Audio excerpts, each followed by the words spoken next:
Sego, Zawakwego. Grand Chief Serge Otsi Simon here, coming to you from the top of Blue Mountain, Mohawk territory. I came up here today through a very hard hike. Notice I'm no spring chicken. So I came up here because the point was that important, and I missed being up here, first of all. I hadn't been here in a while. So I wanted to make a point, like I said. You look at the scenery behind me, what you see here. This is only a small fraction of our treaty territory. In front of me, on the other side of the mountain, there's over 200 square miles more territory.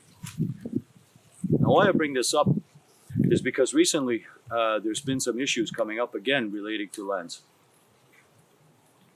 We know that we've been victims, historical victims of colonization. And the result of that is 1,600 people living on a small patch of clay somewhere down there. And now we're fighting each other for whatever scraps are left. And I think the time is long overdue for us to get together. And we got to focus on all this. There's opportunities to reacquire, to repatriate large portions of this land. It took generations for us to lose it. It might take generations to regain an acceptable amount of this territory back. And until we regain our occupation, there's other ways we could benefit. If we look at the territory that was promised, 260 square miles, governments are collecting sales taxes on these treaty lands while giving Kanesatake next to nothing. So there's an argument there. There's international law. There's the will of the people. And I think what we need to do now is employ a little bit of common sense.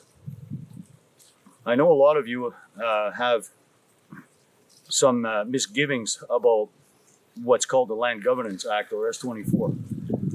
But we don't have to go under that. Our inherent lawmaking authority should be enough so that we could start creating our own land laws and agree together where the lands, what purpose can they be used for. Because it's just common sense. You don't want to have an industrial complex next to your homes where you live.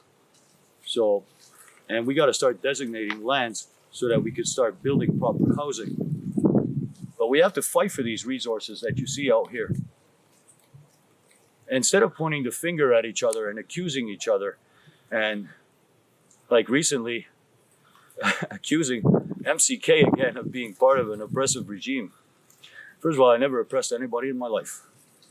I would love to see all Mohawks do well.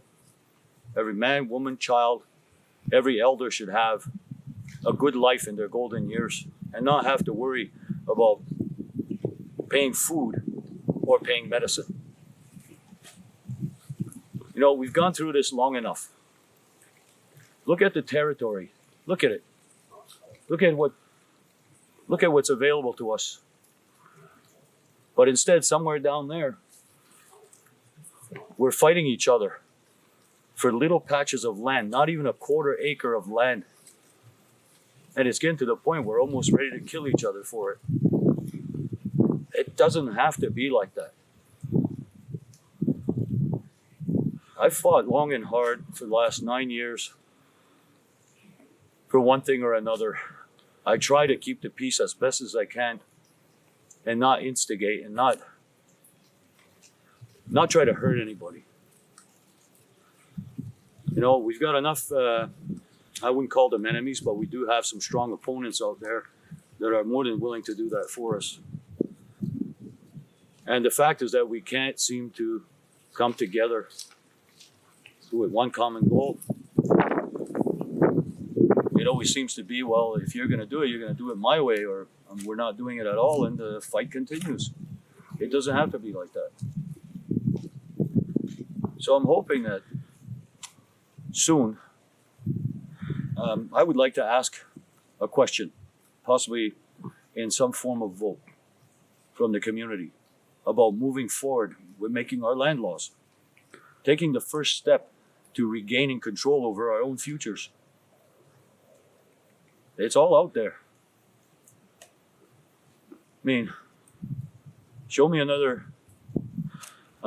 native territory as beautiful as this. So we have a lot of opportunities. The future of our children is right there. It's right there. We just got to take that first step. And I'm hoping that people back home down there stop fighting. It's not worth it. Let's turn our attentions where it should be. The federal and provincial governments are laughing all the way to the bank at our expense, keeping us poor. You know the arguments. You live it. You're part of it. Why add self-destruction too? So I'm hoping that my message is understood for what it's meant for, and not twisted into something it's not meant to be. So first step is let's start talking respectfully to each other. And let's do this together. No, go.